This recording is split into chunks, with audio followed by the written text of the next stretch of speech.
नरेंद्र मोदी को मैं शुरू से ददीच बोलता हूँ कि वे ये ददीच है।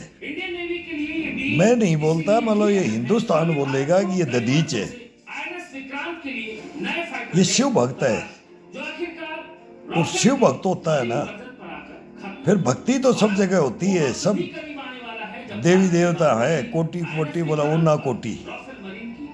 लेकिन जो ये बंदा हिंदुस्तान में जो प्रधानमंत्री बन के आया है ना, ये किस मिट्टी का बना है? पहले तो ये सोचो कि इसके बारे में कि ये किस मिट्टी का बना है। सबसे बड़ी ताकत बनकर सामने आई। इसकी जो तपस्या है ना, अब लगाते रहते हैं, बोलते रहते हैं, वो सब देखते हैं कि मैं तो बोलता हूँ मेरा गुरुजी सुब्रमण्यम स्वामी साहब क्या बोलता है मोदी के बारे में, एक वो आईपीएस क्या बोलता है, 2029 के आखिर तक अमित शाह के बारे में, फिर अब ये चलता रहता है। लेकिन इस बंदे ने, 5 राफेल मरीन ये बंदा 2030 तक मिले, वहीं 2031 तक बाकी सब मतलब कभी सोच नहीं सकते थे कि चाइना की भी टक्कर ले जाएंगे, पाकिस्तान की भी, और बांग्लादेश भी, टर्की भी, और अधिक ताकतवर और ये होना था एक दिन। और हिंदुस्तान नहीं समझता।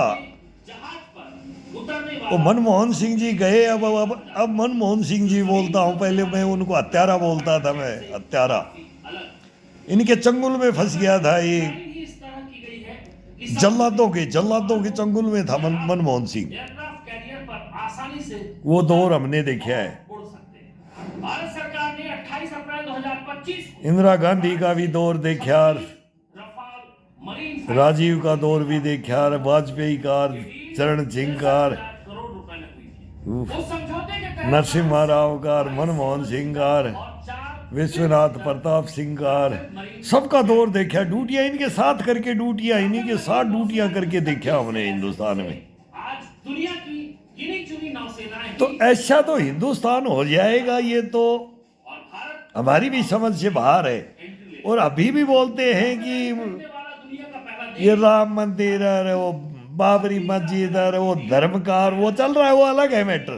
टेक्नोलॉजी ट्रांसफर वो हिंदुस्तान में चलेगा, और अब समझ में आ जाएगा हिंदुस्तान में, अब 20 में समझ आ रहा है। इतना ही नहीं 2031 मुसलमान भी समझ रहे हैं, वोट दे रहे हैं। नरेंद्र मोदी को बिहार में बहुत वोट मिला है मुसलमानों। हमने सोचा था, हम बता रहे थे ना ये पलटी मारेगा, रणनीति के और 2 कदम आरएसएस भी मारा था, और हम रिक्वेस्ट भी कर रहे थे। ये तो हिंदुस्तान में तो चला है, और अब ममता बनर्जी को उधर से खत्म कर देंगे, हम बंगाल से, वो भी अब सुपन लेगी। फिर उसका भी इतिहास जानते हैं, फारूक अब्दुल्ला का भी इतिहास जानते हैं, लालू का भी जानते हैं, फिर मुलायम सिंह जी का भी, सबका जानते हैं। वो गए, वो जी है, लेकिन ये वर्तमान है ना, पूछो मत।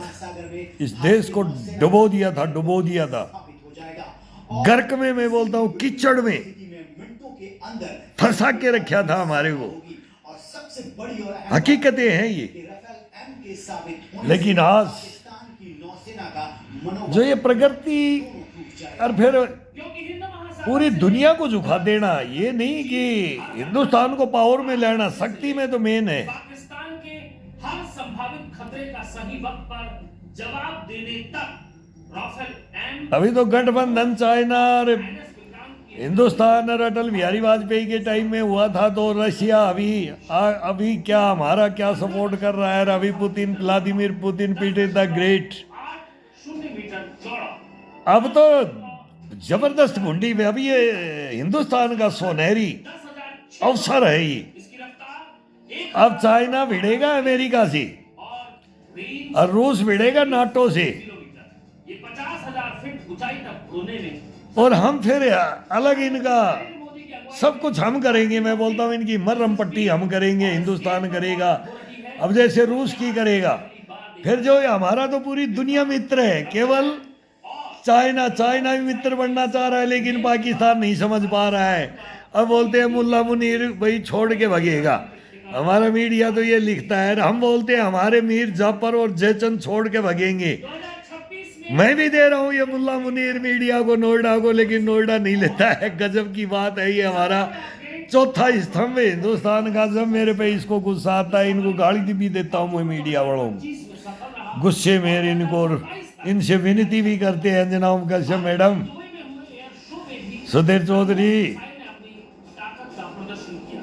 रजत शर्मा, कभी बठाले, ऑपरेशन सिंदूर में और मैंने पाकिस्तान को कम से कम भी मैंने 10,000 कैसेट बनाई है, तो पाकिस्तान को लगी 5,000 कैसेटों में मैं 2-3 हज़ार कैसेटों में तो बोल जाऊंगा क्योंकि ऑपरेशन पूरा हिंदुस्तान के बारे में, पाकिस्तान के जिस एयर डिफेंस इस मातृभूमि के बारे में, मीर जाफर और जयचंदों के बारे में चीन से ही मिले। मैं बोल रहा हूँ, तो उनके मेरे मैं क्यों बोल रहा हूँ? बचाने के लिए ऑपरेशन सिंदूर और डॉक्यूमेंट्स मंगवा लो इनसे, झूठा प्रोपेगेंडा फैलाने में कोई कसर इन गद्दारों से, इन देशद्रोहियों से, और इनको क्या क्या उपाधि दूं मैं, भ्रष्टाचारियों से, प्रोडक्शन कई राज्यों में फैला है। नागपुर में जिसमें ये जन्म लेते हैं ना, उसी को बोला एवियोनिक्स सिस्टम, बेच दो, बेच दो, मेन कंपोनेंट्स पिलानी, राजस्थान तुम्हें नहीं बचोगे। अभी आ गया था, आ गया है वो दौर, बोले बोले आ गया गजबे हिंद। की इंटीग्रेशन अब पाकिस्तान और बांग्लादेश और इनका सर चढ़ रहा था, चकरा रहा था, अब आ गया वो दौर, अभी स्टार्ट है, अब होगा। गजबे हिंद लेंगे, करेंगे ना, लाल किले पे आएंगे ना। अभी हिंदुस्तान देखो, लाहौर कराची वो पाकिस्तान ही खत्म हो जाएगा। अभी पाकिस्तान नहीं बचेगा। अभी हिंदुस्तान की वो पावर की है ना, एक बार अब करके तो देखे, सेनाएं तैयार है सब। ये पहला हिंदुस्तान का स्वर्णिम हिंदुस्तान बोलते हैं कि हमारे चीफ बोल रहे हैं। अगर भारत के ब्रह्मोस को मिसाइल अटल बिहारी वाजपेयी के टाइम में हम बॉर्डरों पे क्या देखते थे, टैंकों के जंग लग गया था, और ये हो गया था। अब ज़्यादा टाइम नहीं है, इस महीने के अंदर अंदर इनका खुड़गा हो जाएगा पाकिस्तान का। मैं तो बोला था इसी पिछले महीने में हो जाना चाहिए, लेकिन अब ये लास्ट में आ गया है। उधर से तालिबान आ गया है, खैबर पख्तूनख्वा वाले खड़े हो गए, बलूची आ गए, और इसको अब पाकिस्तान को अब रगड़ के रख दो।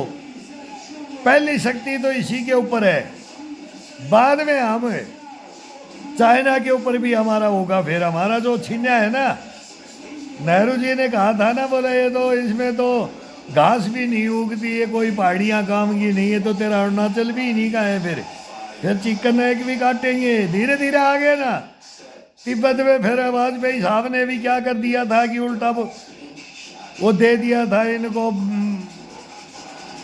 ये नहीं देना चाहिए था, चाइना को नहीं देना चाहिए था वहाँ भी।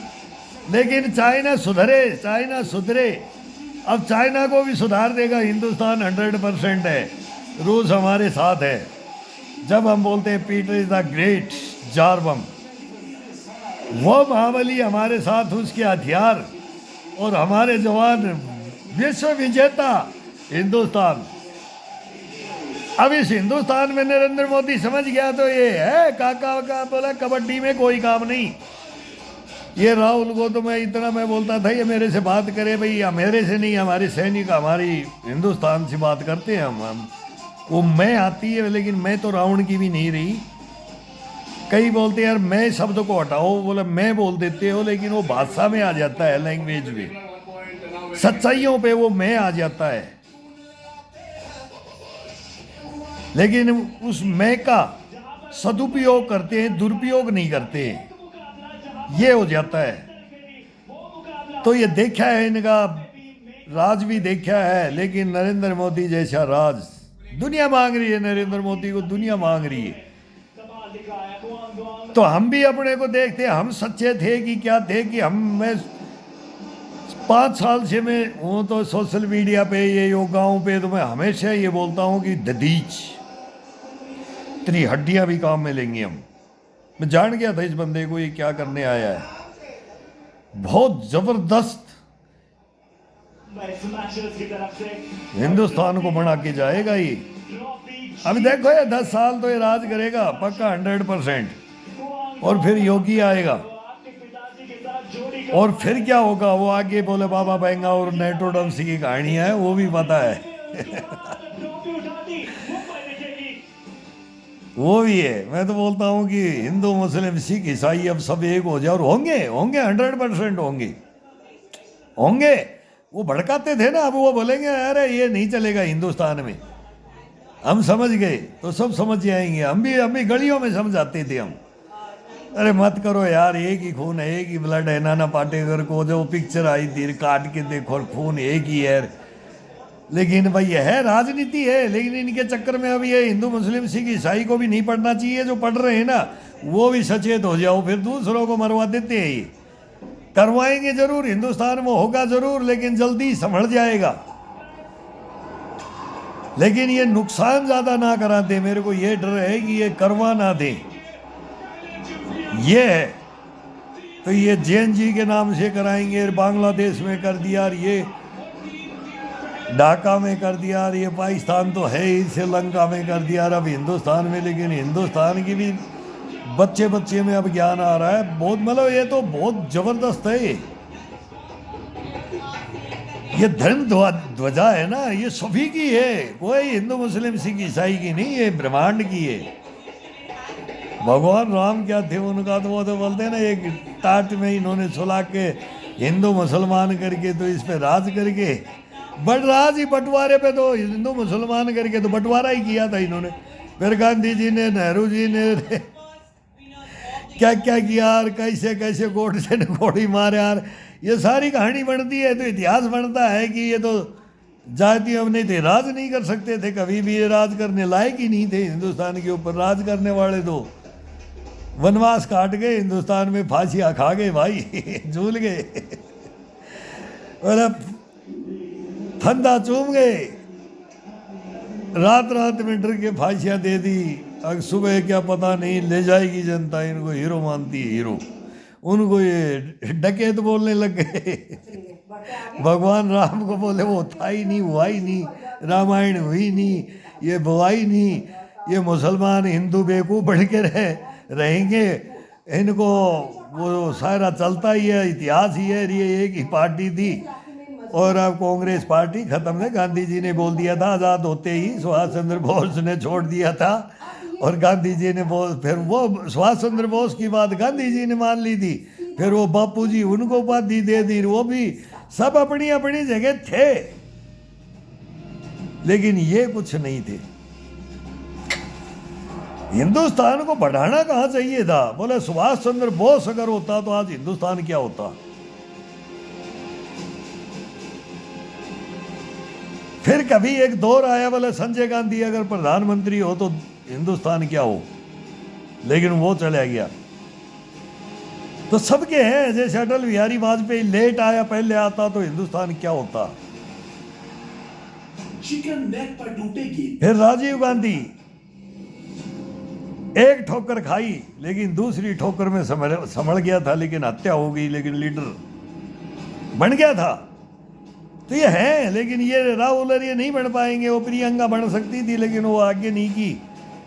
अरे तो हमारे तो बच्चे हैं भाई, हम तो इनके घरों में ड्यूटियां करते थे, सब पता है। क्या बताएं इनके बारे में, ये हमारी सुनते तो हमें इनको नेता बना देते, हमारी सुनते ही नहीं थे।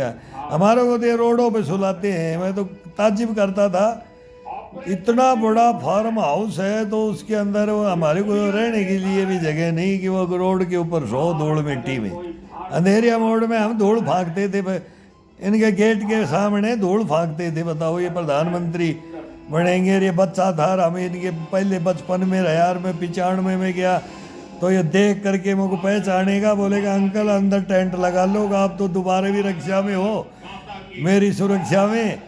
लेकिन ना, तो हम बैठ के बात करते थे। मेरे को अब क्या क्या बताएं, हम क्या बोलते थे, हमारी वो बताएं तो हम क्या बोले। हम रात भर हम बात करते थे कि देखो हमारे साथ और हम इनकी रक्षा में, सुरक्षा में। फिर हमारे मोर्चे भी टूट जाते थे रात में, और रात में डंडा भी कूद जाते थे। तो ये बताइए हम हिंदुस्तान को तुम राजा बनोगे देश की? हम किसी के अंदरूनी नहीं बता रहे, लेकिन हमारे को सेनाओं को तुम कुछ नहीं समझा। खुरानों और इस्लामिक कट्टरपंथियों की ये नारेबाजी पिछले साल की, कुछ नहीं समझा तुमने हिंदुस्तान के अंदर। इस नारे ने भारत को जो देश की रक्षा करते हैं ना, उनके भक्षक बन गए तुम, भक्षक। इस्लामिक नफरत पसंदों के जबड़े में फंसे बांग्लादेश के 65 में क्या हुआ, 71 में क्या हुआ, तुम्हारे को नहीं पता है जो हमारे को पता है। तुम्हारे को नहीं पता है, हमारे को पता है, हमने भोगा है। यूनुस और उसकी जमाती जौहर सैनिक भोगते हैं ना, भरोसा नहीं किया जा सकता। और अभी भी कब्र में है, हम कब्र में भोग रहे हैं तुम्हारे कारनामों की वजह से। बताएंगे, कभी ये मीडिया लेता नहीं है हमारा, लेकिन ये नरेंद्र मोदी ने जो बता दिया ना, कर दिया ना, वो कोई कर नहीं पाएगा। और आगे फिर वो चलता रहेगा। सीढ़ी दे दी हिंदुस्तान को, कसम भगवान के, सीढ़ी चढ़ा दी, सीढ़ी चढ़ा दी उस। अब नहीं रुकेगा हिंदुस्तान, बिल्कुल नहीं। अब दूसरा देखते हैं, क्या पता नॉर्थ ईस्ट में जा रहे, नेपाल भूटान बॉर्डर का रे लंबी कैसेट हो जाती है। हम तो बोलते रहेंगे, ये अलग बोलते हैं, हम अलग बोलते हैं। हमारे को मालूम है कि क्या होगा। हमने पूरा सर्च कर दिया, पूरा हिंदुस्तान और बॉर्डर, ये पड़ोसी देशों को भी के अंदर भी जा कर के देखा कि इनमें क्या है क्या नहीं, भाई ये क्या है, ये मौका मिला है इनमें।